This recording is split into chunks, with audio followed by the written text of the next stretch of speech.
आता आला शेवटचा विषय म्हणजे टेबल एथिक्स. टेबल एथिक्स हे आम्हाला कधी आयुष्यात माहिती नव्हतं. जेवायला बसताना मांडीवरती एखादं कापड ठेवा. जेवताना शर्टवरती काय सांडलं नाही पाहिजे. जेवताना आवाज नाही आला पाहिजे. मी आणि माझी गर्लफ्रेंड गेलतो एका रेस्टॉरंटला. तिथं गेल्यावर विषय असा झाला, रोटी आली. आता माझ्या आवडती रोटी आणि तिनं मागवलेली पनीर चिल्ली. चिल्ली का पिल्ली काय तर होतं.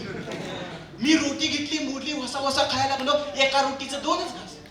माझी गर्लफ्रेंड मला म्हटली, अरे तुला काही टेबल एथिक्स वगैरे आहेत का? मी तिला म्हटलो टेबल एथिक्स वगैरे काय नाही. म्हणली तू माझ्यासोबत आहेस, मी तुला शिकवणारच. अहो तुम्हाला सांगायचं, त्या दिवशी मी बिना चौथा 6 रोट्या गिळल्या होत्या.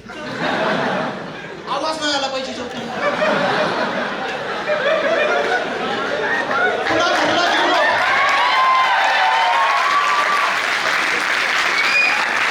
पुन्हा घरला गेलो.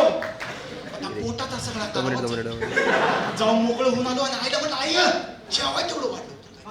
आईनं केलं मटण. आता मटण केले म्हटलं अशा नळ्या ओढल्या. पलीकडच्या पिंट्या आमच्या घरात येऊन काकीला म्हणतोय, काके आज तुझ्यात मटण